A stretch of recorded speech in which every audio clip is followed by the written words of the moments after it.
You ever feel like this with your partner? You're like, F you. But sometimes it doesn't actually mean that. So often we have to manage our perception because sometimes we believe that things are a certain way and then we get stressed out because we're looking from a certain angle. But when we change our perception, suddenly things are very different. Now, the first principle that I wanted to introduce to you today, which is going to help with your relationship, is managing that perception. Because sometimes we view something, particularly when it's in our relationship and we're used to seeing someone a certain way, we then expect that and we look for that type of behavior. So what's really important is to question yourself and think about, is this really what I'm seeing? Because there have been studies done, and I believe it's 10% of what we actually take in is visual. And then 90% is just computing everything, what it means, blah, blah, blah, emotions and everything like that. So you can't really trust yourself that much. So you need to question it, especially in your relationship, because they forget to take the trash out or something like that. And you think, oh, how dare they? And then you realize that they actually did take the trash out, but you forgot, right? Or there's just something like that. So what's really important is you've got to manage your perception in relationships. If they're late, instead of saying, oh, how could they do that? They're an asshole, or whatever it is that you say, instead think, okay, I'm sure they've got a great reason, and giving that positive intent. I haven't put this in there, but actually, attributing positive intent towards your partner for what they're doing is really important, because sometimes we look at them in a negative way. So manage your perception with that and make sure you look at them in a different way. So before I move on to the other principles, I just want to say that in relationships, the biggest complaint from men is that she keeps trying to change me. And from women, it's he does not understand me. So today, hopefully these principles are going to help both of these major complaints disappear. So let's move on to principle 2. So principle 2 is diving into not violating your partner's must-nots. So what do I mean by this? Well, if you've watched a few of my other videos, one of the exercises that I share is think about your partner from hell. What are the qualities that they have? What are some of the worst things you can possibly imagine? And then really working out what are things that are just unacceptable for you. Now, if you know that about your partner, then don't do those things, because that is going to really rub them up the wrong way. Like, these are the things that are the worst things you could possibly do for your partner. You probably want to avoid them.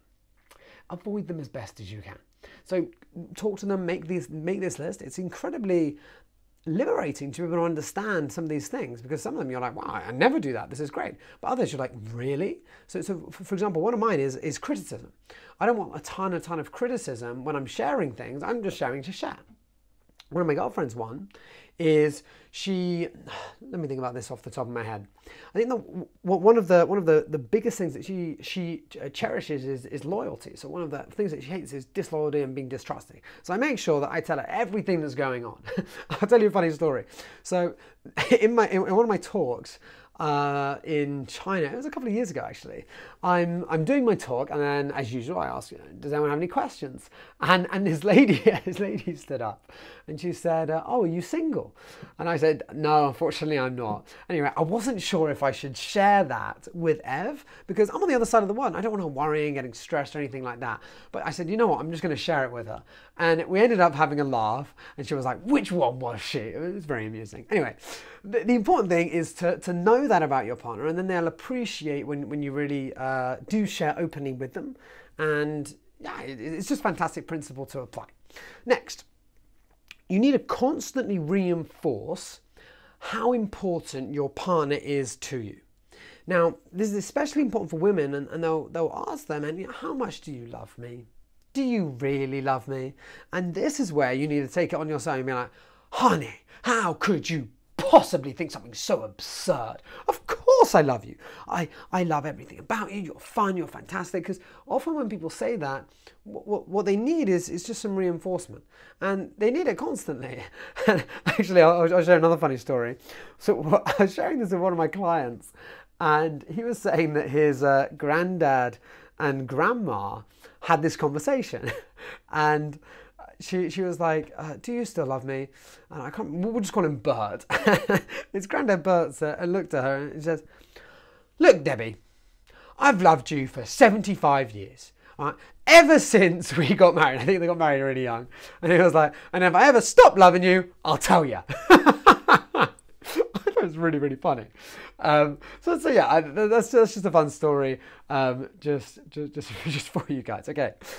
So next is the principle of giving more to your partner.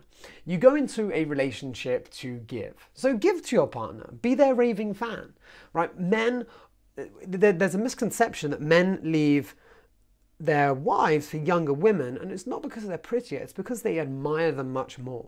So give to that person, give admiration, give encouragement, really be there for them and be there to give. Because giving gives you such an amazing feeling, so much fulfillment from within, and it just makes you feel so much better. Now, this last principle that I'm going to share with you is going to be perhaps slightly more difficult for some people to accept. However, I will share it nonetheless, and you will see if you accept it. And that is, your partner is perfect just the way they are. Ooh, what do you think? Anything you want to change about them? Okay, so let me explain. When we go into a relationship with someone, you have chosen to be with this one person out of billions of people in the world. There are billions of other people. If you really can't stand them, then leave them. But don't complain about them, don't bitch about them, you've chosen them. You literally chose to be with this person.